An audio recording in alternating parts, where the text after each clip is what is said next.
بهتر اینجوری بگم شروع میکنیم. اینجوری بگی شروع میکنیم. کلاکت بود. من این نمیاد بخوره رو سرش. چرا دیگه اینجوری؟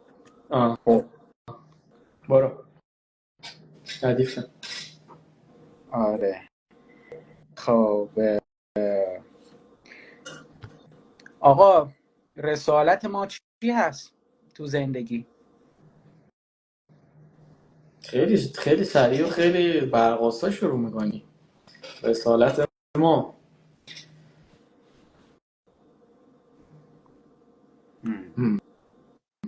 سوال خوبی بود.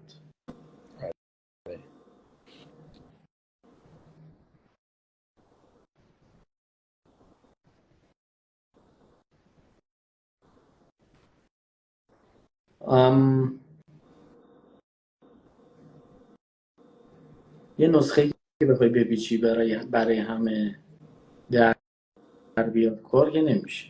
یعنی رسالت همه چجوریه؟ یعنی ممکنه واسه هر کسی فرق کنه، نمیشه بگیم آدما یه رسالت کلی دارن. ببین آثنتیک بودن، اینکه خودگونه باشی، خودش به نظر من یک رسالت. اصالت هم باز خودش یه رسالت. ولی خب اینا به نوعی خودش مغایره با این قرار میگیری که بتونیم یه نسخه بپیچیم بگیم همه آدم ها میتونن این مسیر رو طی کنن، این مدلی انجام بدن، این اتفاق براشون بیفته که به رسالت برسن. یعنی در نهایت اینکه خودگونه باشی، اینکه رسالت داشته باشی، اینکه به این مچوریتی برسی، یعنی شکوفا بشی. شکوفا کلمه بهتری. اینکه به شکوفایی خودت برسی، به این اتفاق برات بیفته که شکوفا بشی، به نظر من رسالتت. خب این حالا برای هر کسی میتونه یه مدلی باشه، چون آدم ها بک‌گراندشون فرق میکنه، محیط زندگی و شرایطی که دارن فرق میکنه. بعد تو مسیری که تو زندگی طی میکنی، یعنی مسیر تو رو میسازه و تو مسیر رو میسازی. خب این شکوفا شدنه که داری میگی باز خیلی کلیه. میدونم چی میگم؟ یعنی توی زندگی شخصی، توی کار، توی ورزش، توی مثلا نمیدونم انتخاب یه نفر واسه زندگی. بعد حالا نگاه کن، یه پله بعدش هم که بری جلو، اون انتخاب اگه انجام داده باشی، یا اون حالا ورزش رو انتخاب کرده باشی یا اون کار رو انتخاب کرده باشی، بری جلو، ولی همون شکوفا بشی تو اون کار، گسترشش بدی، یا نمیدونم تحصیل باشه هرچی، ولی باز بیای تو اون داخل خودت ببینین اون لذت رو نمیبری. دقیقا. ببین یه بنده خدایی، یه بزرگی به من میگفتش که تو زندگیت رو اینجوری بهش نگاه کن. 10 سال 20 سال از الان رو تصور کن، از الان 20 سال دیگر، 10 سال دیگر جلو، خیلی دور. بعد برگرد نگاه کن به خودت، ببین که بابت کاری که کردی، بابت مسیری که اومدی، بابت انتخابایی که کردی، آیا میزنی پشت شونه خودت میگی دمت گرم عجب انتخابی کردی، یا میگی آخ کاش این انتخابو نکرده بودی؟ نه اینکه برات ریگرت بیاره.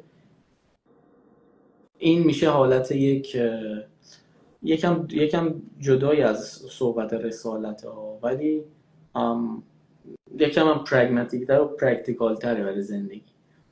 صحبتش این بود که آقا شما دریای زندگی، این کلا زندگی مثل یه دریاست، مثل یه اقیانوس مواج که موجای خیلی قوی توش میاد و اتفاق میفته برای هر کسی تو زندگیش.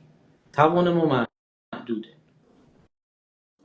و این دریای مواج هم به هیچ کس هیچ تضمینی نداده که با چه قدرتی و با چه سرعتی و کجا میاد سراغت، میاد غافلگیرت میکنه توی ایونت‌های مختلف، اتفاقات مختلف.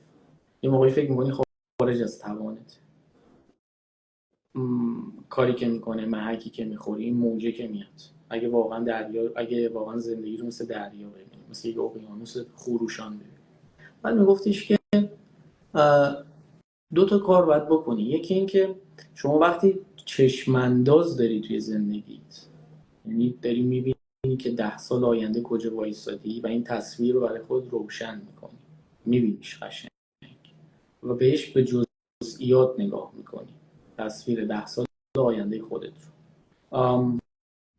این انگار یه قلابی میشه که تو از اینجایی که هستی انداختی به یه ساحلی اون طرف این دریای خروشان زندگی، که توی این موجه عجیب غریبی که قرار تو راهت بیاد، تو مسیرت بیاد و کلا رو تاثیر بذاره، نکنه ببرتت کلا از جریان زندگی خارجت کنه. مثلا خیلی اتفاقا هست دیگه. سوگ مثلا یکی از اوناست، یکی از موجهای بزرگ. ما آدما چی خیلی یکی از اوناست؟ سوگ از دست دادن یه عزیز. ما آدما خیلی میخوایم که این موضوع رو نبینیم و فراموش کنیم و اصلا بهش فکر نکنیم. خیلی ترسناکه برای همه. و در عین حال همه آدم ها هم عزیزایی تو زندگی دارن که جونشون به اونا وصل است. خب یکی از موجه سخت، سهمگین، ترسناک، بزرگی که تو زندگی میتونه بیاد و اجتناب ناپذیره این سوگ است. و حالا مثال سوگ رو میزنم، خیلی اتفاقات و ایونت های دیگه هم میتونه بیفته دیگه. میگم تو با هر کی صحبت کنی احتمالاً یه سریاشو تجربه کرده و یه سریش هم پیش روشه، ببینی که بدونه، ولی یه سریاشو قطعا میتونه بگه برات بشماره که باشون روبرو شده. این موجه عجیب غریب سنگین سهمگین زندگی. همیشه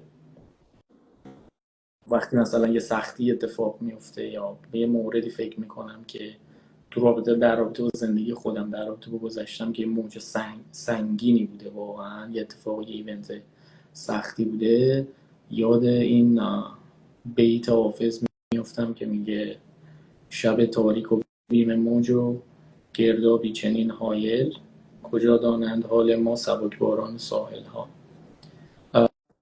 این موجا میان، هیچ کارش هم نمیشه کرد. اجتناب و فرار و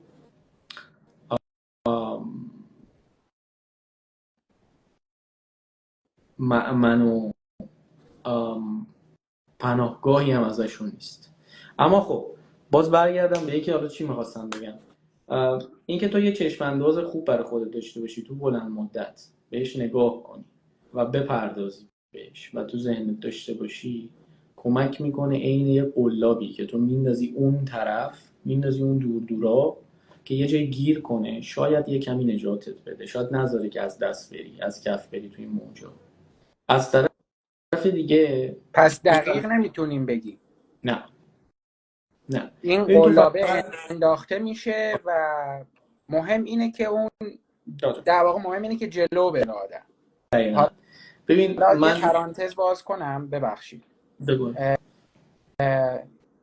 این 10 سال آینده رو تصور کردن، مثال حالا 10 سال آینده رو که گفتی، که حالا نظر من اینه که میشه خیلی ساده ترش کرد، خوردش کرد، بیاد بره تو اسکیل کوچولوتر، 6 ماه، یه سال، 5 سال.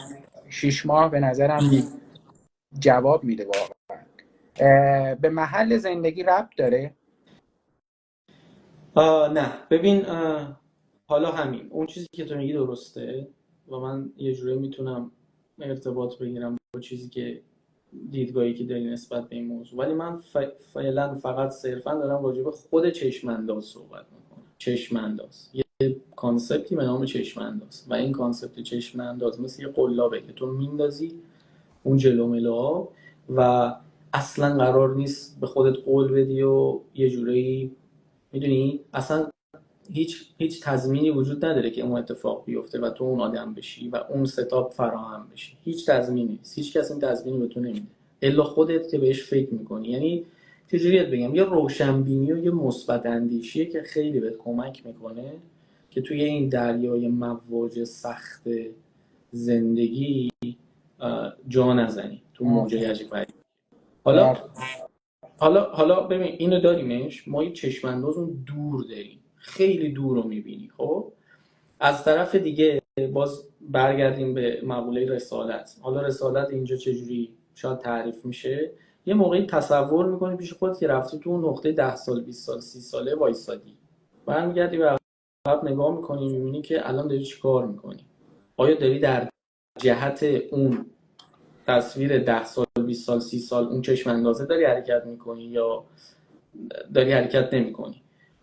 و اینم برای اینکه بتونی تصمیم بگیری بین اینکه داری میکنی یا داری نمیکنی، برای این دوتاییه دقیقاً اندیکیتورش اینه که میگی که خب دمم گرم این کاری که دارم میکنم واقعا یه قدم در جهتشه، یا میگی نه انگار دارم اضافه کاری میکنم یا دارم یه خورده خارج میزنم، دارم یه جای دیگه میرم.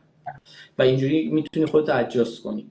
و این که به اون سمت بری قطعاً میتونه به این وقتی چشم انداز تو صادقانه با خودت و شفاف بذاریش و به قولی اون اوتنتیسیتی، اون خودگونه بودن رو داشته باشه، در جهت شکوفاییت باشه، نه اینکه بخوای مثل کس دیگه بشی، بخوای مثل خودت بشی و اون چشم اندازه برات عزیزه.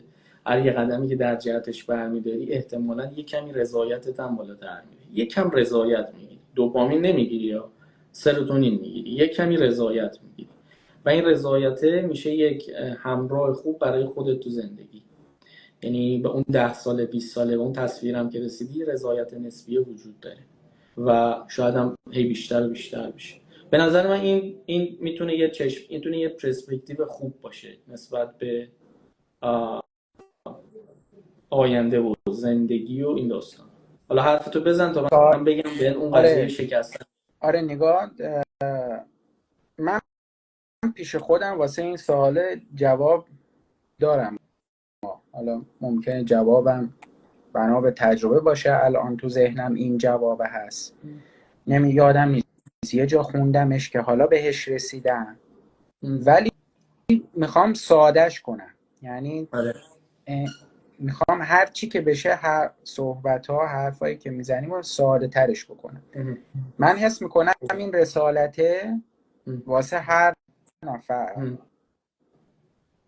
اینه که تو از خودت راضی باشی. یعنی داری ورزش میکنی، داری غذا میخوری، مثلا دیدی تو یه دفعه یه غذای خوشمزه جلوته، با لذت شروع میکنی غذا رو، میری جلو، بعد مثلا یه پیتزا، میدونی که اسلایس آخر رو اگر بخوری زیادی خوردی، آره نخوری هم همینجوری قلقلک که میگی حیفه که نخورمش.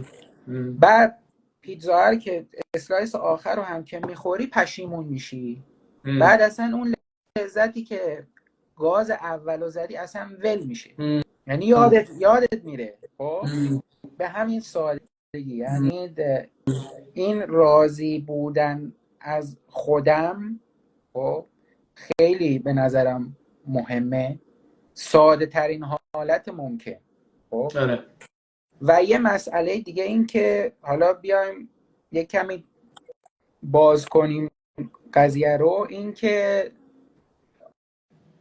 آدم از این مسیری که اومده بیاد بگه من از حال حاضرم راضی نیستم. مثلا اگه برمیگشتم عقب، من این صحبت رو حالا به یه شکل دیگه هم قبلا عنوانش کردم که اگر فلان مسیر رو میرفتم و این حرفا نتیجه چی میشد، آدم واقعا نمیدونه.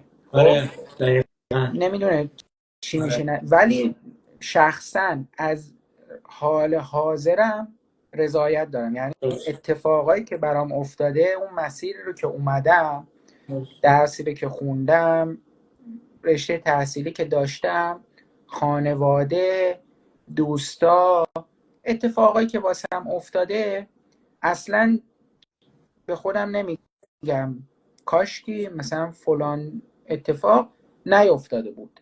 الان به این نتیجه رسیدم و حال حاضرمو میگم. یا اینکه مثلا نمیگم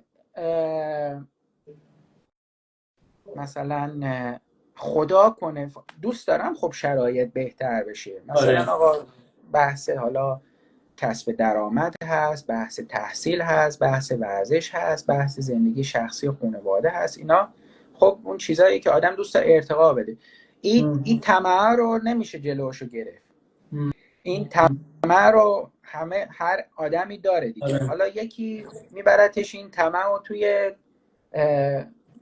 کسب درآمد، یکی این طمع رو میبرتش توی درس، میره آقا ادامه میده دکترا و پست دکترا همجور ادامه میده. هر کسی به یه شکلی این طمع رو باید تغذیه بکنه. خب پس نمیتونیم بگیم خود کلمه طمع به معنای منفیه ها. کلمه طمع خواستم طرف تموم شده دیگه. آره.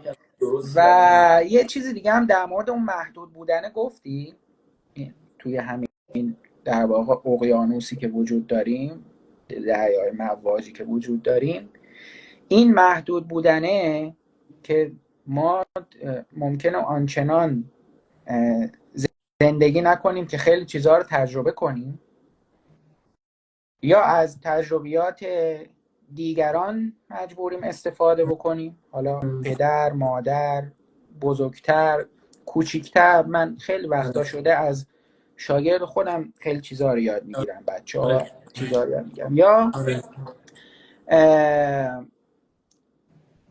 خدمت درس کنم که کتاب خوندن و فیلم دیدن و یعنی نمیشه 0 و 1 بود. مثلا بگی آقا تو اگر بشینی تلویزیون نگاه بکنی وقت تو تلف کردی، سریال نگاه بکنی وقت تو تلف کردی، فیلم نگاه کنی وقت تو تلف کردی، پادکست گوش بدی وقت تو تلف کردی. یه پادکستی رو من از یه نفر شنیدم که خیلی خوبه، بازش کردم و سرچ کردم، بازش کردم و گوش دادم، رفتم جلو، بی تعارف 5 دقیقه که گذشته بود از پادکسته، یه 5 دقیقه 10 دقیقه گذشته بود، بستمش. به این نتیجه رسیدم که این گفتگوه واسه من ثقیله، سنگینه، من متوجهش نمیشم. آره گشتم یه مثلا تو همین مضمون یه پادکست ساده تر پیدا کردم، یعنی زور نکردم که نه اینو باید گوش بدم بعدم الکی بگم آره این چیزا رو از توش فهمیدم، این نکته ها رو برداشتم، بی خود خودم رو گول بزنم. آره میفهم. پس مجبوریم که این تجربیات رو استفاده بکنیم، کتاب، فیلم، همه این یا همین الان که داریم با هم دیگه صحبت میکنیم و امیدوارم این تنها صحبت نباشه، بعدها قسمت دوم سوم هم داشته باشیم. اینا همش به نظر این یه داستان دیگه. اون نفری که حالا لطف میکنه بخواد وقت بذاره، وقت خودش رو، وقت گرانبها رو بذاره بیاد اینو نگاه بکنه، ممکنه یه دفعه یه جمله از توی همین صحبت‌های عادی که بین من و تو وجود داره بشنوه که همون یه خطی بده آقا تغییر بده. او تغییره مهم. آره. خب خیلی صحبت کردم، ببخشید. مرسی، خوب بود. چند تا نکته در رابطه با قضایایی که گفتی. ببین اول از همه از اون چیزی که راجبش صحبت کردی در رابطه با رضایت، من باید موافقم که رضایت باید وجود داشته باشه. یعنی اگه بخوایم خیلی به صورت کلی و خیلی به صورت جنرال بکاهیم هورمونایی که ما همش تحت ما حیوان‌های تحت تاثیر هورمونیم دیگه. خب مغز معیوب داریم که این کلا تحت تاثیر ترشح هورمونای مختلف. اکثر ایونت‌های جهان مدرن الانی میاد به سمت دادن این رشد دوپامین رو ببره به چسبونه به سقف. خب بعد دوپامین هم خب هورمون شادی، هورمون لذت و ما از همه جا داریم میگیریمش، از سوشال مدیا میگیریمش و از ایونت‌های مختلف. یعنی الان همه چیز، یعنی اون بیرون تمام این برندینگ ها، مارکتینگ ها، همه چیز بنا شده که یه جوری توجه تو رو جذب کنه.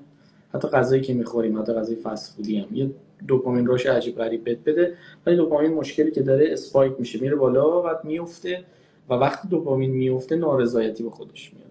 در با سر تقابل میزنت زمین. آره، و در تقابل با بحث دراگا و اینا هم همونه دیگه، دوپامین رو خیلی بالا میبره. در تقابل با ما سروتونین رو داریم که هورمون رضایته دیگه. خب خیلی بخوایم ساده و عامیانه بگیمش، اتفاق و ایونت های زندگی رو و تصمیماتی که میگیری و کاری که میکنی رو میتونی دسته‌بندی کنی، ببینی که داره دوپامینت رو بالا میبره یا سروتونینت رو. و سروتونین یه هورمونیه که هورمون صبوریه، یعنی طول میکشه، اسپایک نمیشه، آروم میره بالا و آروم میاد پایین. و به قولی تو ایونت های زندگی خوبه باز مثلا اینجوری آدم نگاه کنه که آقا من اصلا الان دارم اشغال میکنم و دوپامین رو میبرم بالا، یا میخوام یه کاری کنم که در بلند مدت، در میان مدت، در یه مدت مثلا چند ماهه به اون رضایته برسم. ببین تو اگر نمیدونستم. رضایت داری، جالب بود. آره آره، تو اگه رضایت داری الان از شرایط تو اینها، دقیقاً برای همینه. یعنی یه جایی یه موقع دیدی، توی ذهن دیدی که من میخوام فلان کار رو بکنم، میخوام شرایط زندگی رو عوض کنم، یه نارضایتی بوده. بعد تصمیماتی که گرفتی تصمیمات عجولانه و ایمپالسیوی نبوده، تصمیماتی بوده که صبورانه بوده، ریسکش رو در نظر گرفتی و هزینه شده دادی، بها شده دادی، سطح رضایت الان اومده بالاتر قرار گرفت. خب این که رضایت باید تو زندگیمون باشه، حتما باید باشه، اما رضایت به شدت لازمه اما کافی نیست. چی کافیش میکنه؟ مکملش چیه؟ مکملش روحیه یادگیری است به نظر من، دانش آموز بودنه. یعنی حالا نه فقط دانش رو بجویی، معرفت رو. یعنی باز برگردیم جواب اون سوالتو بدم، من برای خودم به نظرم میبینم که رسالت من اینه که یه ورژن بهتری از خودم بشم، هی و هی و هی. و این ورژن بهتری از خودم بشم دقیقاً با همون کانسپت پیج تو هم میخونه. باید پوست بندازم، باید تغییر کنم، باید باز باشم، اوپننس داشته باشم نسبت به اینکه آقا من فلانجا باگ دارم، ایراد دارم، این باید اوکی بشه. تغییر با رنج همراهه، با درد همراهه، با نارضایتی اتفاقا همراهه یه موقعی. یعنی وقتی که مثلا مهاجرت میکنی، اولش اصلا راضی نیستی از شرایط، خودت راضی نیستی، خانوادت راضی نیستن، پارتنر داری راضی نیست، داری پوست میندازی. و پوست انداختن باز اینم برمیگرده به یه فانکشنالیتی مغزمون دیگه. مغزمون این مدلیه که 9 صبح بیدار میشه، 9 صبح رو میخوای بکنی 8، میگه یعنی چی؟ این چه بحرانی، این چه زندگی، اصلا من نمیفهمم دشواری. حالا اصلا خدا نکنه بخوای بکنی 6 از 9. این مدلیه که وات چی شده، چه بحرانیه، گرگ زده، سنگ از آسمون داره میباره. واقعا همینه. یعنی ما اِوولوشنمون، همین تکاملمون، سیر تکاملمون برای این بوده که تغییر، کلا تغییر به مثابه مرگ و خطره برای مغز، حالا هر تغییری. و مغز ما هر چقدر کامپلکس و هر چقدر پیچیده، اینقدر احمقه که یعنی یه باگ داره که بین تفاوت بین باور و تفاوت بین عینیت و واقعیت رو نمیدونه. برای همین ما سیستممون اینجوری تکامل پیدا کرده که یک سری چیزها بهمون استرس میده. یعنی مثلا تو فکر کن هزاران سال، صده ها این مدلی بودی که خشخش توی یه بوتزاری رو اگه میشنیدیم فکر می‌کردیم یه ببر، یه پلنگی داره میدوه بیاد بدرتمون. و الان اون خشخشه و اون به اصطلاح بوته دیگه نیست. ولی ما باز مثلا شرایطی هست که نمیدونم رئیسمون بهمون یه ایمیل میزنه یا اتفاقات این شکلی میفته، همون استرس و استرابه رو میگیریم. خیلی از سیستم‌های مغز همینطوری تو این اِوولوشن این شکلی شده. حالا یکی دیگه از همونا اینه، فرق بین واقعیت و باور رو خب نمیفهمه. و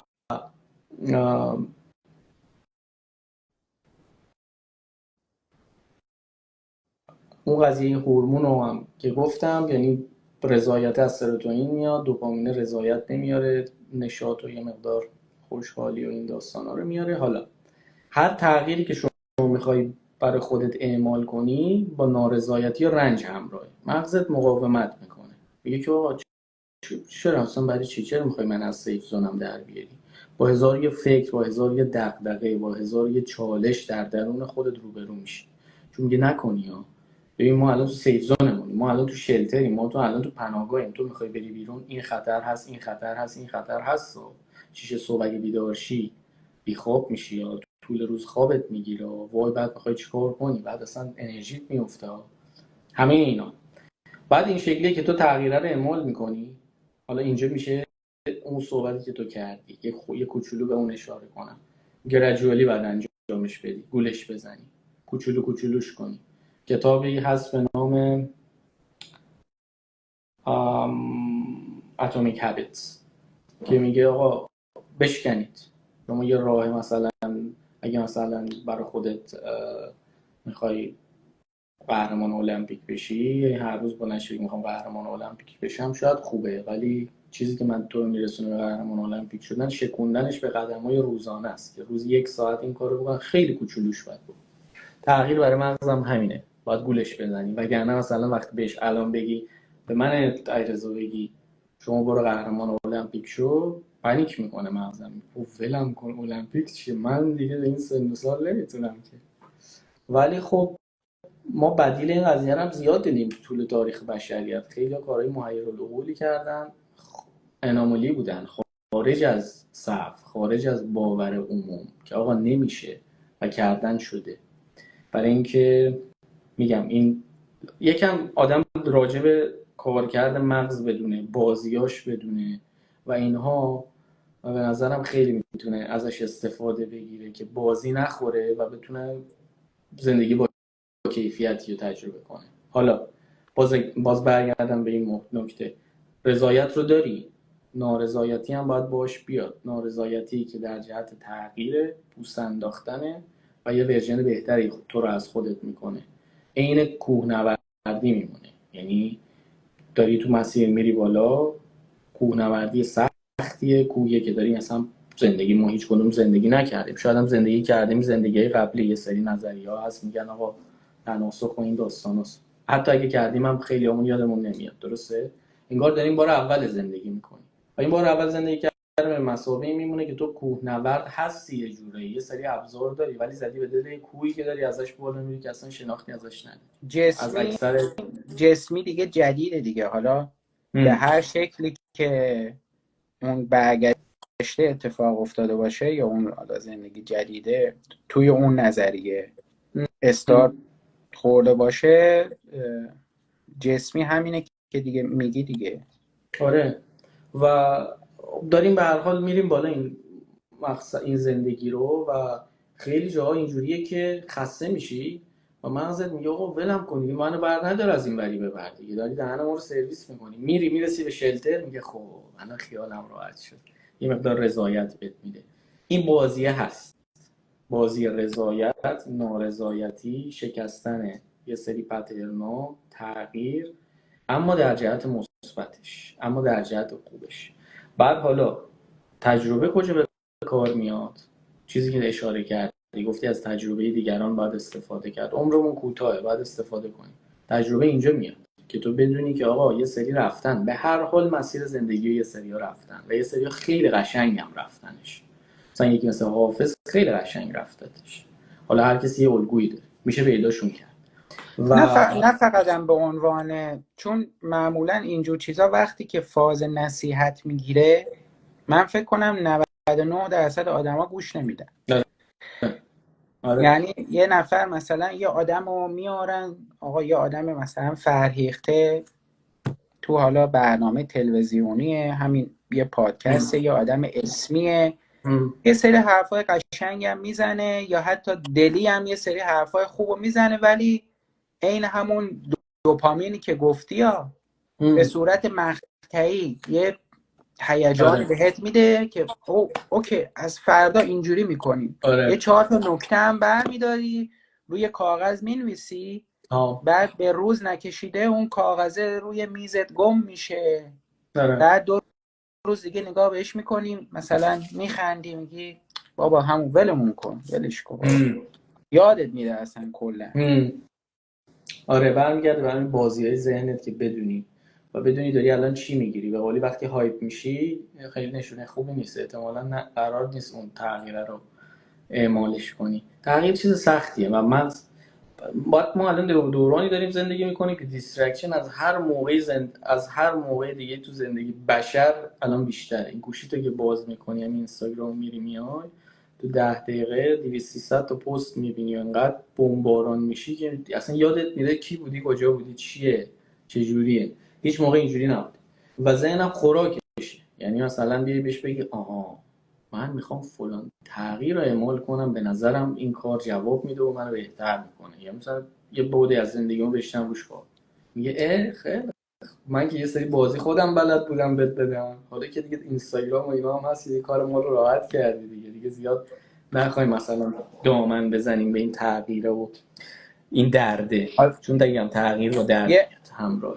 یه مثال واسط بزنم واسه این که دقیقاً اون حالا فرد تحت تاثیر همون دوپامینه و اون هیجانه هست.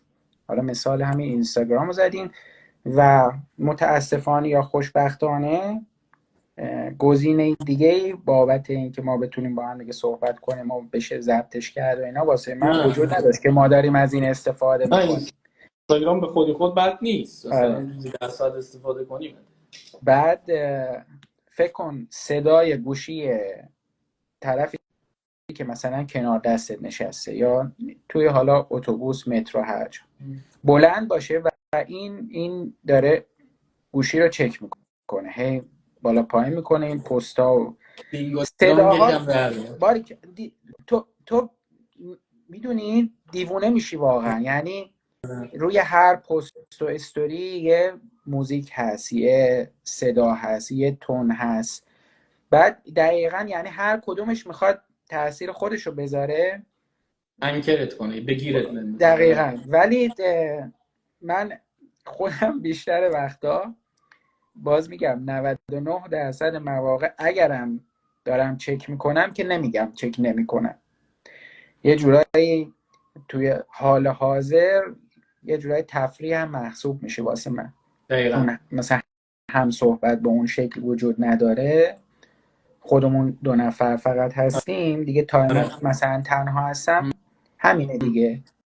حالا اگر مطلبی واسه خوندن نباشه و اینا، من بدون صدا اصلا نگاه میکنم. یعنی صدا کامل خاموشه. اگر یه دفعه یه چیزی نظرم رو جلب بکنه صداشو بلند میکنم ببینم قضیه چیه، دوباره صدا رو میبندم میرم بعدی.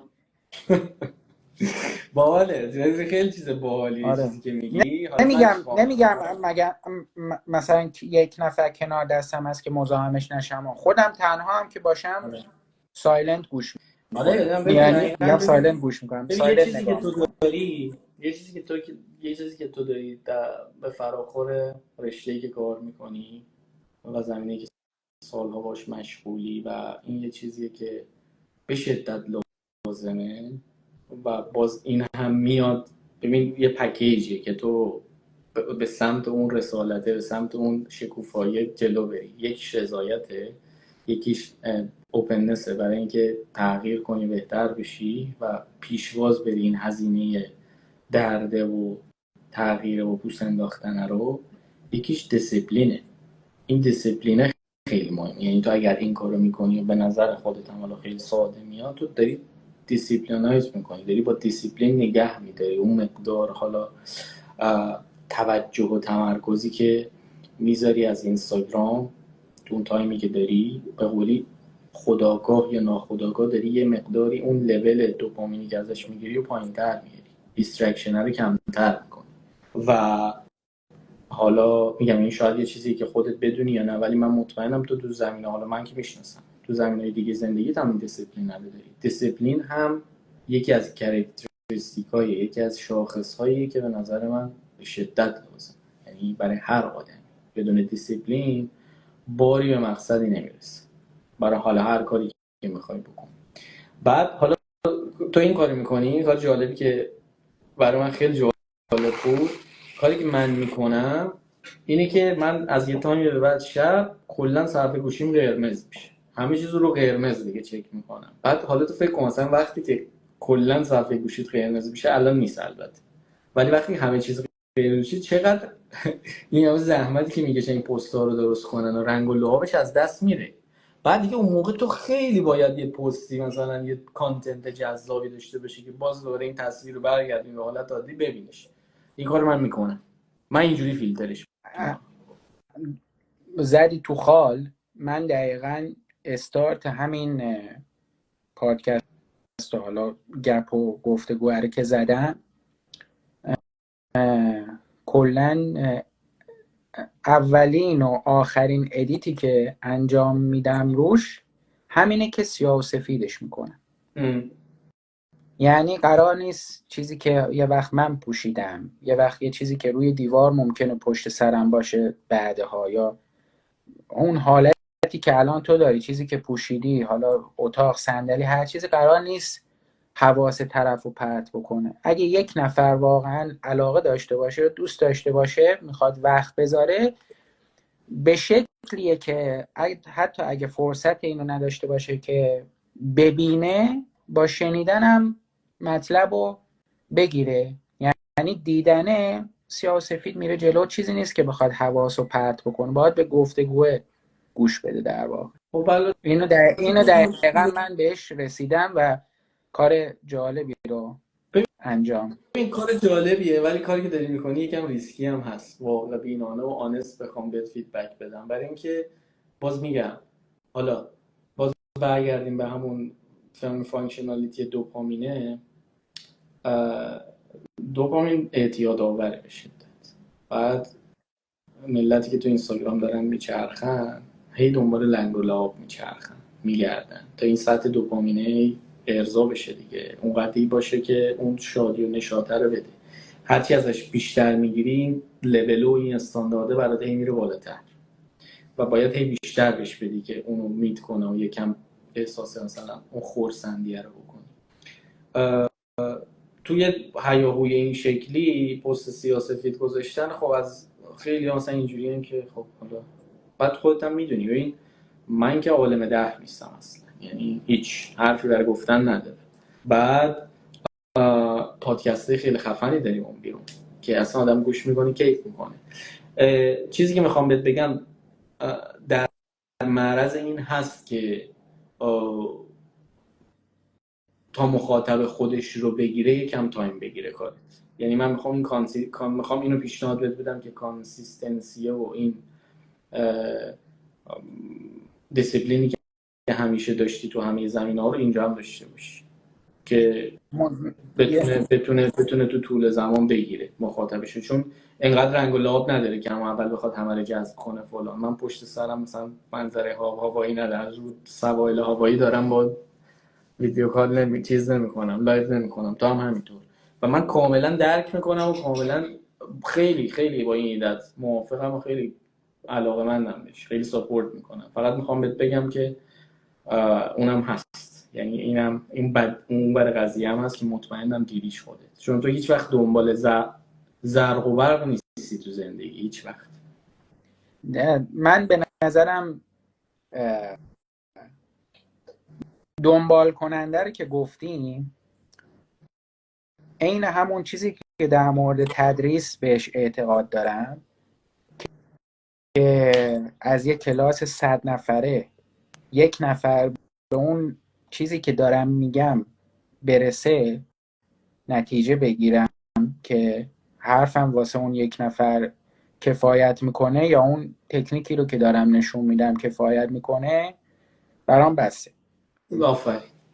نمیتونی تاثیر بذاری. الان حالا این پیجی که میگم راه افتاده، توی اینستاگرام که با توجه به حالا ادیت هایی که میشه روی ویدیو، حالا یک کمی از موضوع هم داریم دور میشیم، ولی یه توضیح کوچولوی سریع بدم بد نیست. آره نمیشه کامل، چون لایو رو در واقع سیو میکنم و بعد ادیتش میکنم میذارم، نه ادیت همون رنگ در واقع.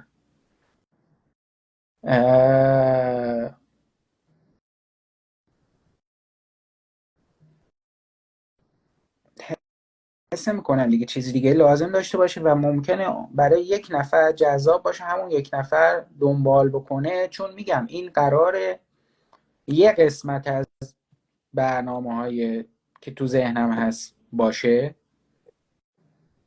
چون اون بحث اینکامه، اون بحث تزریق رشته‌های رزمی متفاوتی که الان درگیرش هستم هم بالاخره باید یه روز خودشو بروز بده.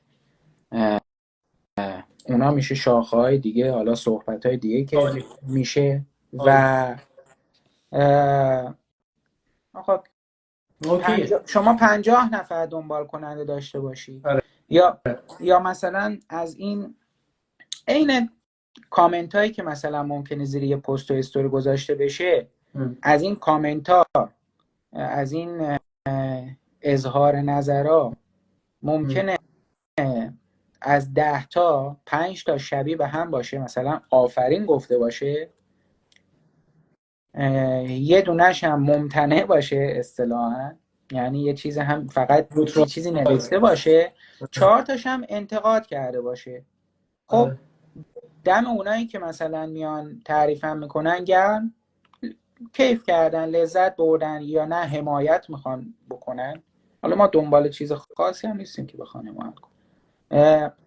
اون 4 تایی که انتقادم میکنن، خب منتقد که وجود داره و از اونجایی که آدما تریبون در اختیار ندارن که اظهار نظر بکنن، این جور جاها رو یه جا میبینن که بخوان یه چیزی بگن، یه حرفی زده باشن، یه انتقاد کرده باشن. من خیلی رک میگم این قضیه رو، تعارفم ندارم. اون زمانم که درگیر همین پاسخدهی به مخاطب بودم توی یه کسب و کاری که داشتم، من خیلی رک جوابمو میدادم بهشون. گفتم آقا این اینجوریه، شما دوست داری مثلا همکارای من، همسنفای من هستن، میتونی بری سراغشون، ما این سیستمی هستیم. ولی خب با توجه به یک سری مسائلی که وجود داره، اون فرهنگ سازیه و اون چیزی که دلی دنبالش بودم و با توجه به شرایط محیطی که پیش اومد و دنگ و فنگایی که داشتیم و سختیایی که پیش اومد، نشد اون چیزی که میخوام ادامه بدم، ولی تجربه خیلی عالی بود. آره.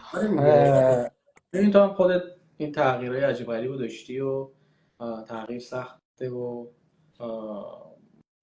داستان خودت هم داستان جالبی. من نمیدونم که حالا برنامه داری که خودت این ور بذاری راجع به این قضايا صحبت کنی، احتمالاً حالا صحبت با آدمای مختلفی می‌کنی، مقدار از داستان خودت میگی، قشنگه.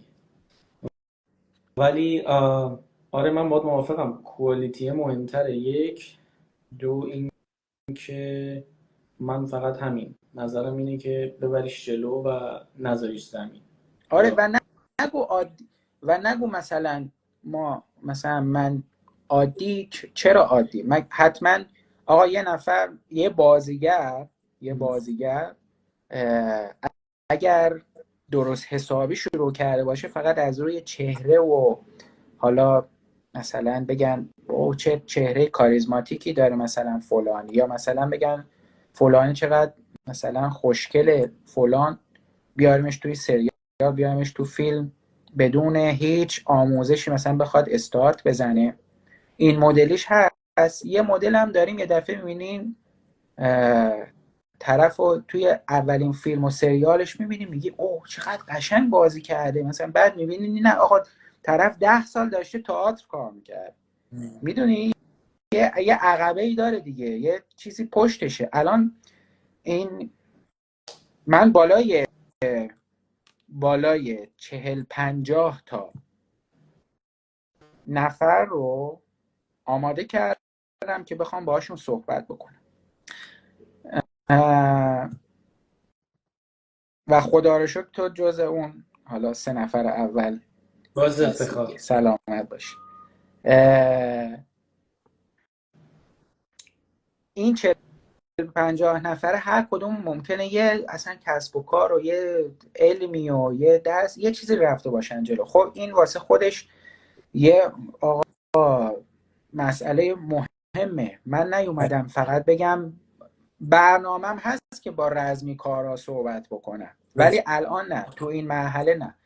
رزمی کارا 70-80 درصدشون هم کاراته کار هستن. خب اکثریتی که یه عمری باهاشون کار کردم و میشناسم، با من کار کردن، یعنی حالا چون اکثرا مربیام و استادا هستن که میخوام باهاشون صحبت کنم و استاد هستن. یعنی ما این متاسفانه انقدر کلماتو همون فاز بی خود استفاده کردن که معنای واقعی استاد الان اینجایی که هستم قشنگ لمس میکنم که چرا مثلا میان میگن کوچ، چرا میان میگن تیچر، چرا میان میگن منتور، چرا میان میگن مستر. یعنی هر کدوم از اینا واسه خودش یه داستان داره. حالا توی ایران یه سری چیزها رو واقعا خراب کردن. یعنی آقا این نفر که بهش میگی استاد، الان مربی ارشد حال حاضر من هزینه میکنه حداقل سالی 1 بار، یعنی بیشتر از 1 بار، نه فقط به یک کشور، به چند تا کشور متفاوت که رشته های رزمی متفاوت و بروز دارن کار میکنن مسافرت میکنه و بروز علمو میگیره حضوری، بعد میاد اینجا انتقال میده. خب هزینه میکنه واسهش. خب و اینو به خودش هم نمیگه استاد. انقدر این آدم خاکیه. اصلا ببین جز 100 نفره مرجع توی یکی از اون رشته‌های رزمی که دارم کار میکنم. خب یعنی اسمش تو رنکینگ ها جز اون 100 نفره و اصلا این آدم وقتی میبینی شاد انگار یه رفیق یه صفای وجود هاره، یعنی رسیده به اون درجه‌ای که خب اوکی حالا باریکلا تو میتونی 10 تا رن بزنی، آفرین. تو نمیدونم میتونی فلان کار کن، آفرین. تو اینجوری هستی، آفرین. واسه خودت هستی، لذتشو و کیفشو بکن. آره یه آرامش و صلحی دارن آدمای اینجوری با خودشون، به یه صلحی رسیدن با خودشون و با محیطشون که این صلحو همه حس میکنن دور و برشون. اینم یه جور رسالته، اینم یه جور شکوفاییه دیگه. و مسیر داره، هزینه داره، ریسک داره، بله. ولی اومدم امروز شما میبینیم، من میبینم، شما میبینی، ولی خب به هر حال اقتضای کاری که میکنی برای تو ملموس تره که چرا استاده، چرا تو مقام استادی نشسته. برای همینه، برای اینکه افتاده است، برای اینکه که علم داره، عالمه، برای اینکه جنرسه، بخشنده است. اینو ور میداره، میگیره، میاره و میده به بقیه. خب واقعیت اینه که به نظر من اگر بخوای مثلا یه شابلونی در بیاری از اینکه مثلا یه انسان فاضل، یه انسانی که انسان رستگاریه، به یه فضیلتی رسیده، مثلا فضیلت، من صفت فاضل بودن و فضیلت بودن رو خیلی دوست دارم. این شابلونه خیلی چیز نیست، خیلی چیز عجیب غریب و پیچیده‌ای نیست. یعنی یه سری صفات هست که اینا رو میشه ببینی و یه کامن سنسه، یعنی همه میتونن حسش کنن. یه صلحی هست، یه رضایتی هست، بعد اینو انتقال میده اون آدم به بقیه هم. تو در کنارش به صلح میرسی، باهاش در صلحی، حالت خوبه. این مثلا نمونه اون همین استادی که داری و خیلی خوب میشه که بتونی باهاش صحبت کنی، بیاری گپ و گفت کنی و ما ببینیم و لذت ببریم. مطمئناً باید یکم که نه بیشتر از یکم سطح زبان بالا بره. ببین چون صادقانه میخوام بگم، چون نمیشه دیگه، صادقانه داریم صحبت میکنیم، میتونستم جواب تو بگم خیلی کوتاه بگم آره برنامه‌م هست که یکی از مهمونام حتما ایشون باشه، ولی واقعا نمیتونم الان همچی حرفی رو بزنم. چرا؟ چون اونجوری که دارم با تو حرف میزنم با اون نه از لحاظ لول چیزا، نه از لحاظ لول مثلا رزمی و این چیزا، از لحاظ اینکه ممکنه کلمات عامیانه یا اون منظوری که من دارم و میخوام انتقال بدم اون نرسونم.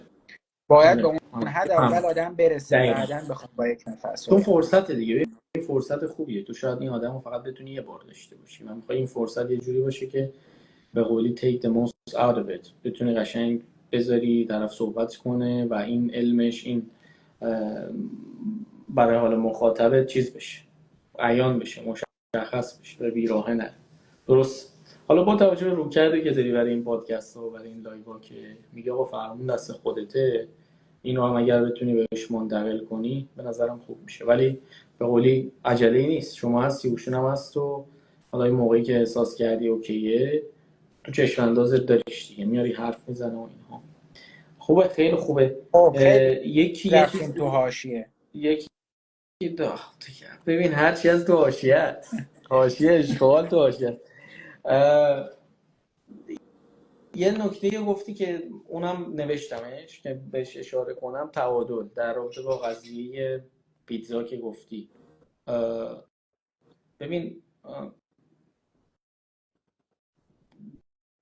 قاچ اولو میخوری، برش اولو میخوری، گاز اولو میزنی، خیلی خوشمزه است.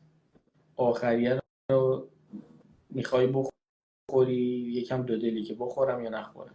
بخوری رو دل میکنی، سنگین میشی، نخوری قلقلکت میده. اینجا دیسیپلینر به کار میاد و تعادل داشتن هم خیلی به کار میاد. آقا تعادل یه اعتدالی همیشه هست و مرز این تعادل همیشه خیلی مرز نازک و باریکی داره تو تمام مسائل زندگی. و اگر بتونی خودتو نزدیک کنی به این تعادل و تعادل رو پیدا کنی تو هر چیزی، این اون رضایت رو برای میارتش توی لول خوبی میذارتش. اون با دیسیپلین میاد و با یه موضوع دیگه، تفکر نقادانه و تفکر به سان دانشمندان. یه کتابی داره کاوه بهبهانی. کاوه بهبهانی مدرس فلسفه است، شیراز. خیلی آدم فاضلیه، واقعا خیلی آدم عالمیه و یه سری ترجمه کتاب داره. یکیش تفکر نقادانه است، اینجا دارمش، اصلا تفکر علمی. کتاب میشه تبلیغ کنی یا تبلیغ نکنی؟ مختاری آقا دست خودت کن. تفکر علمی، ترجمه کاوه بهبهانی. کلا صحبت کتاب اینه که آقا جون، ما یه کانسپتی داریم به نام علم، یه کانسپتی داریم به نام شبه علم و یه چیز غیر علم. مثلا ما ادبیات و به هر حال دین و کتب دینی رو به عنوان غیر علم داریم. مثلا میگه که ان مع العسر یسرا، میگه آقا بعد از هر سختی یا آسونی. این ادعای علم بودن نمیکنه، برای همین وقتی ادعای علم بودن نمیکنه انتظارم نمیره برش داری ببری تو آزمایشگاه، آزمایشش کنی ببینی واقعا بعد از هر سختی آسونیه یا نه. یا مثلا شعر و ادبیات هم همینطوره، ادعای علمی بودن نمیکنه و اتفاقا خیلی هم گرا میدن و خیلی هم بینش میدن به آدم چیزای این شکلی. اما ما یه چیزی داریم هم شبه علم که یعنی ببین چیزی که غیر علمیه اصلا بار منفی نداره. مثلا ما میگیم آقا ادبیات و متون دینی اینا غیر علمن، این اصلا بار منفی نداره. ولی شبه علم بار منفی داره. یعنی یه چیزی، یه پدیده‌ای میاد مثلا طالع‌بینی، مثلا ستاره شناسی، مثلا شما نمیدونم عطارد با زحل در این راستا قرار گرفت، شما به دنیا اومدی شدی یک آبانی مغرور، مثلا میمونی الان سال میمون شدی، اینا صفاتت. اینا شبه علم، یعنی میان لباس علم رو برتن میکنن ولی در صورتی که بنیان و چیزی نداره، مثل گربه میمونه که ادای پلنگ در میاره، علمی نیست. و یه سری چیزا هم داریم علمه. علم یعنی چی؟ علم یعنی که آقا آزمایش قابلیت آزمایش داره که میتونی ببریش تو آزمایشگاه و آزمایشش کنی و سعی و خطا داره. بعد حالا عالم کیه؟ عالم کسیه که صحبت این کتاب اینه در کل، میگه که شما وقتی میخوای عالم بشی مسیر خیلی سختی داری، برای اینکه هر عالمی یک سری صفاتی داره، روش علمی و روش تحقیق و روش عالم بودن اینه که تو باید فروتنی علمی داشته باشی. نظریه‌های علمی به این شکلن که، یعنی روی کرده یک عالم به این شکله که دنبال این نمیگرده که اگر یک نظریه‌ای رو آورده الان بیان کرده اینو اثباتش کنه، اتفاقا دنبال این میگرده که دنبال مثال‌هایی میگرده و راههایی میگرده که اینو بتونه ابطال کنه. این از فروتنی علمی میاد. یعنی تو باید انقدر باز باشی، انقدر اوپننس داشته باشی نسبت به، مثلا خب من دارم کار علمی میکنم، خب میخوای یه پیپر بدی، میخوای یه پابلیکیشن داشته باشی، میخوای یه تحقیقی کنی، چون از یه لولی به بعد مثلا برای دکترا و پست دکترا، حالا برای دکترا شروعشه این مدلی که تو یه کاری میکنی که تو جهان تازه است. خب یعنی کانسپت دکترا اینه، یا یه کاری میکنی که هیچ جای جهان انجام نشده، تو کلا لیتریچر علمی این کار اتفاق نیفتاده. حالا یه رد ریسی وجود داره سر این که خب حالا ما اثبات کنیم این کاری که داریم میکنیم جدید، خفن، ناول فلانه. این ترند رو که بذاریم کنار، تو این کتاب میگه که آقا عالم یه خصوصیتی داره، یه شاخصی داره که مدام به دنبال این میگرده که اگر نظریه‌ای رو آورده ارائه کرده این چجوری ابطال میشه، نه اینکه این فقط چجوری اثبات میشه. ما آوردیم اینو اثباتش کردیم، این الان آوردیم گفتیم آقا فلان چیز فلان طوره، حالا مثل پروژه‌ای که خودم دارم انجام میدم، ولی باید بگردی ببینین چجوری ابطال میشه. خود فرد باید اینو نشون بده که اثبات اینجوری ابطال اینجوری. آره نه ببین، خب از یه جایی تا یه حدودی از تو، باز میگم مثلا اگه صحبت پیپر چاپ کردن و اگه صحبت پابلیش کردن کار جدیدی که داری باشه، خب تو میای کار جدیدت رو ارائه میدی، خب و باید هم خیلی کامپلینگ و خیلی مهم و خیلی قشنگ ارائهش بدی. ولی اتفاقا یه سکشن یا یه چپتری داری تو کارت که تو اون کار میگه آقا فیوچر ورک چیه، من یه سری کارا رو انجام دادم ولی یه سری فضا هست برای اینکه این کار به این طریق بهتر بشه. بعد جامعه علمی میاد به کار تو نگاه میکنه و تو کار تو ایراد پیدا میکنه.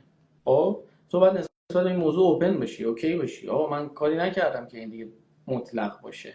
این حالا شبه علم یه چیزیه که اصلا ابطال ناپذیره، یعنی مثلا ادعای ابطال ناپذیر بودن میکنه، تفاوتش با علم همینه.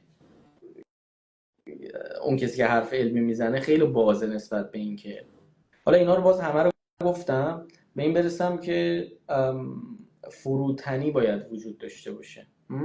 یک فروتنی، دو تفکر نقادانه باید وجود داشته باشه، یعنی مثل دانشمندا فکر کنی و نقادانه فکر کنی. هشتگی رو که استفاده میکنم و خوندیش که توی پستای خودت؟ آره پستای همین پیج. یعنی واسم جالبه ببین و صحبت ها میرسه به یه سری نکات ریزی که یه دفعه به ذهن خودم، یه دفعه نه به ذهن خودم رسه و پیادهش کرد، یعنی گفتم به این شکل برم جلو که میگه در واقع هشتگ اینه که میگه فروتن بودن راحت نیست. نه آفرین، آره که بگی ماست من ترشه کار راحتی نیست، و تفکر علمی کار راحتی نیست و تفکر نقادانه سخت‌تر از اون.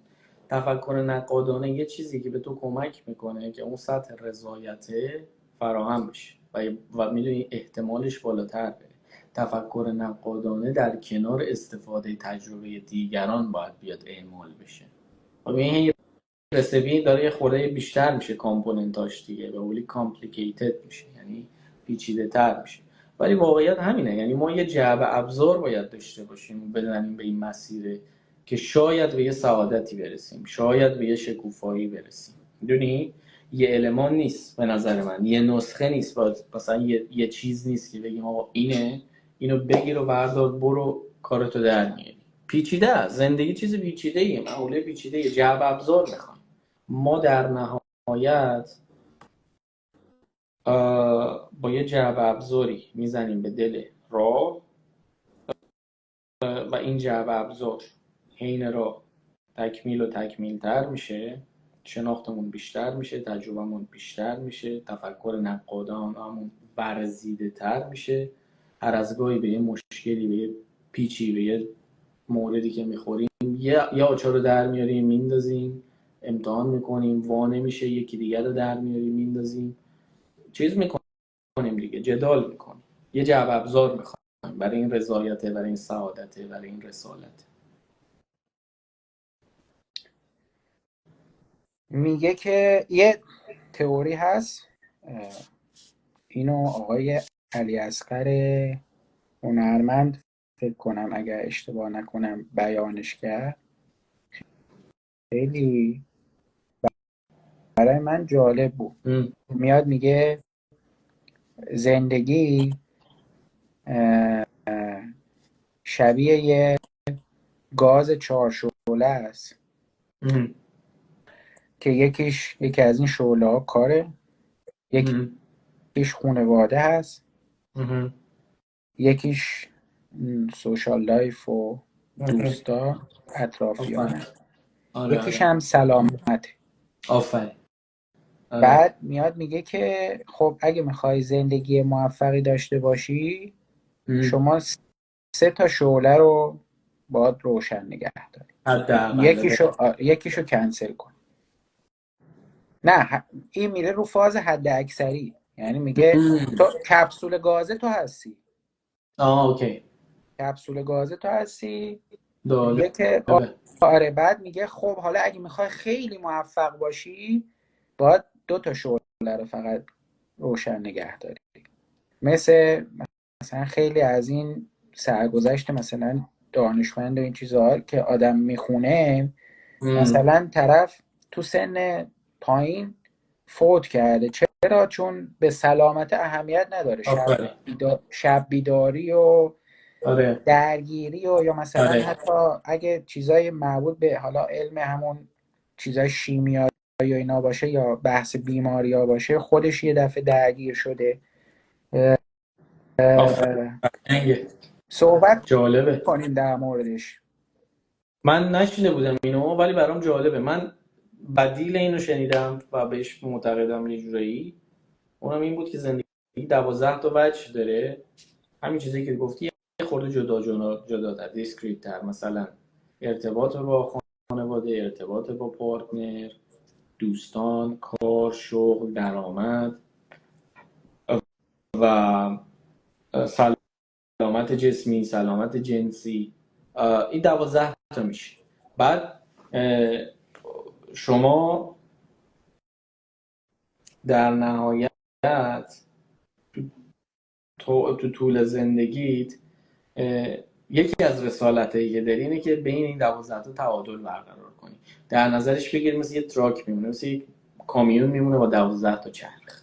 شاید یه چرخش 2 تا چرخش 5 چرخ باشه، از راه و مسیر خارج نشی و چپ نکنی، ولی بیشتر از یه تعدادی نمیشه. مثلا 3-4 تا چرخت وقتی که 5 چرخ باشه، یعنی تو هر یه دونه چرخت که 5 چرخه، هر یه دونه از این 12 تا وجه که نیست، این یه فشاری میذاره رو بقیه ابعاد زندگیت و یه خورده از تعادل درت میاره و نیاز داری که یه تعادل خوبی برسی و اینا رو بالانس داشته باشیشون. ارتباط با پارتنرت، ارتباط با خانواده‌ات، ارتباط نمیتونه اینا جای هم دیگه رو بگیره، ارتباط مثلا با دوستانت، بعد شغل و درآمد مهمه، سلامت جسمیت مهمه، سلامت جنسیت مهمه، همه اینا. خب و بعد بهشون بپردازی. کار سختیه ولی اون رضایت رو میخوای، اینجوری 12 تا رو تو تعادل نگه می‌داری. حالا تو یه چیز جالبی به من گفتی، این 4 تا شعله رو گفتی که خیلی اینم به نظرم خیلی کانسپت جالبیه و یه کمی سر در چیز داره، به نظر من فداکاری داره، سکریفایس داره.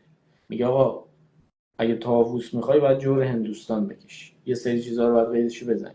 به نظرم دور از ذهن نیست، جالبه، اونم کانسپت جالبیه. بله ما خیلی از این دانشمندا و آدمایی که عالم بودن و خیلی فرزانه بودن و به هر حال کانتریبیوشن بزرگی داشتن برای بشریت، میبینیم که اینا مثلا زندگیشون واقعا تو بالانس نبوده. خیلی چیزا خیلی ددیکیتد بودن به کاره، به قولی 3 تا شعله رو خاموش کرده بوده، 2 تا شعله رو خاموش کرده بوده. حالا آیا تو میخوای اون آدم باشی یا نمیخوای اون آدم باشی؟ میخوای اون سکریفایس رو بکنی یا نمیخوای بکنی؟ رسالتت رو اونجا میبینی یا نمیبینی؟ این دقیقا همون چیزی که به اول صحبت گفتم، نمیشه یه نسخه برای همه پیچید. یکی به نظر میاد که من علیرضا ترجیح میدم که این 12 تا رو یه فرمولی پیدا کنم رو تعادل نگرشون دارم تا موقعی دیگه تایم هم برسه.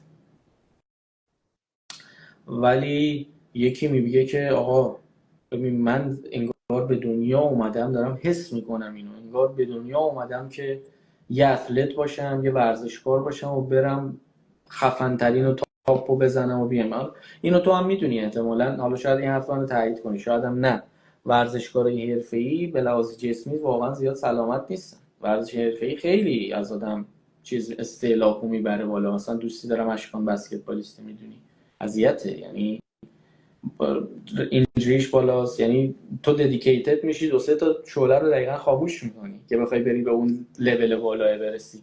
به نظرم این فرمولی که میگی چیز جالبیه، یعنی اون که حرفه‌ای قشنگ بودنه، آره این حرفه‌ای بودنه که سن داره، یعنی شما بخوای تو لول بالا خودتو نگه داری، یعنی هر ورزشی متفاوته، هر رشته متفاوته و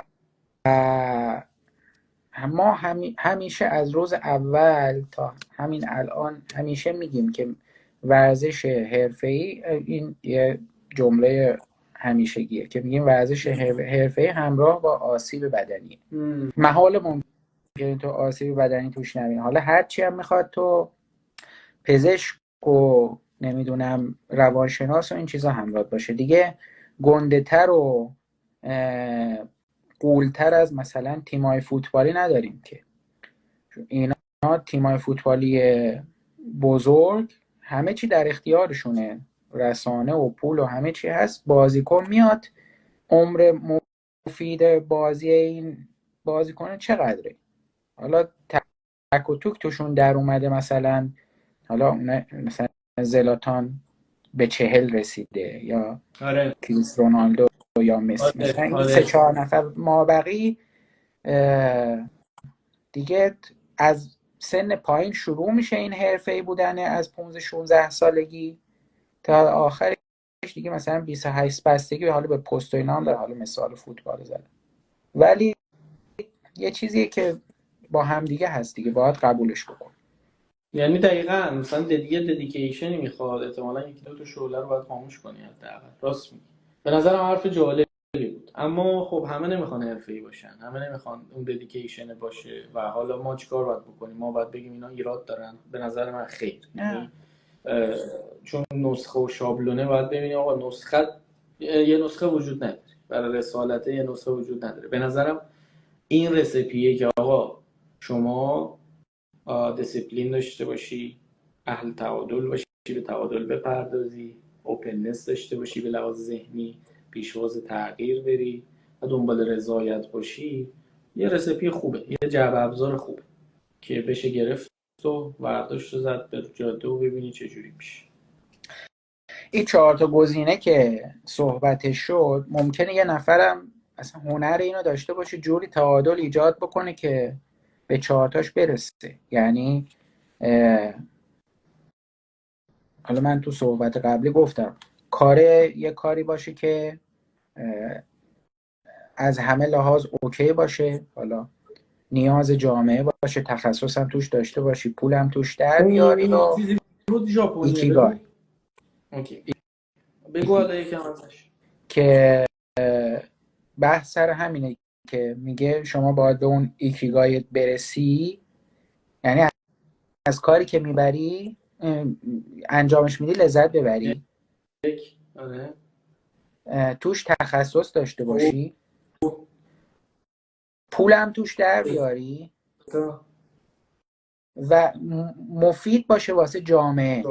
که حالا بعضیا اینترسکشن این 4 تایی که گفتی. بعضیا میان خیلی دیگه دقیق ترش میکنن، فاز محیط زیست هم میارن به بحث جامعه. خب این دیگه این الان شاید توی استرالیا جواب بده. ویژیتریان. آره. ولی خیلی سخته که شما اول که بفهمی به چی علاقه داری. یعنی این سیستم آموزش توی هر کشور یا طرز بزرگ کردن فرزند تو رو به این نتیجه میرسونه که فرزند کی میفهمه چی رو دوست داره یا اصلا از چی خط میگیره. هنرمند باشه، آره، نقاشی مثلا، طراحی، نه موزیسین، ساز بزنه، آواز باشه حتی، نه توی در واقع حالا داخل خود شهر خب کمتر ما میبینیم، ولی حومه شهر اگر باشه یه دفعه میبینی یه کشاورز فوق‌العاده میتونه باشه، محصول آقا داشته باشه فوق‌العاده، یا دام و اینا داشته باشه فوق‌العاده. این حالا فاز همین کاره هست که میگیم باید ببینه علاقهش چیه. پول در آوردن داخلش بازم میگم سخت‌تر میکنه واقعا این قضیه. یعنی 4 تا گزینه رو خیلی باحال میگی، اسمش هم خیلی فانتزی و قشنگه، ایکیگای، ولی هر کدومش که میخوای صحبت ببین بکنی سخته، خیلی سخته. یعنی داشتم اینو میگفتم، تخم تفکر نقادانه رو باید بکارن تو ذهن بچه از بچگی. بین آلمانی‌ها من این موضوع رو زیاد دیدم. حالا آلمانی‌ها خب از یه بابت خیلی آدمایی هستن که چیزن، یعنی تو من میبینمشون دیگه، یعنی دیدمشون چه جوریان، خیلی همون خودگونه بودن توشون زیاده. خیلی بچه رو آزاد میذارن که انتخاب کنه، بره جلو، مسیرش رو بشناسه. خب و تفکر نقادانه بهشون یاد داده میشه. از یه طرف دیگه کانزرواتیون تو ماچ، ولی خب تفکر نقادانه رو داره. یعنی بچه آزادی عمله، این اتوریتیه رو داره که تصمیم بگیره. اتوریته هم مهمه، آزادیه رو داره که بازی کنه با قضایا. ولی همین باز چیزایی که مثال زدم باز اینجا هم به نظرم جواب میده. یعنی تو باید نترسی به عنوان یک نوجوان. یعنی اول شرایط باید فراهم باشه. ببین خب مدرسه و جامعه و سیستم ادویکیشن خیلی مهمه، اما مهمتر از یا پای مهم به همون اندازه همون تربیت خانوادگی، تو چقدر جسارت و چقدر جرأت ورزی درونت شکل میگیره، چقدر این محیط برات فراهمه که اگه اشتباهی میکنی بلند شی بیستی باز مسیرت رو ادامه بدی. این چجوری به چقدر بهت یاد داده میشه؟ اصلا اشتباه بکنی مشکلی نداشته باشه. آره اشتباه آقا اشتباه دقیقاً اتفاق افتاده، اوکی، از حالا به بعد اوکی، چه یه چیزی لحظه‌ای باشه چه درسته، عمر آدمه. این باز برمیگرده به همون قضیه محدود بودنه که گفتیم باید از تجربه بقیه استفاده بشه، ولی واقعا لازمه که یک سری مسائل، یک سری چیزها رو خود فرد لمسش بکنه.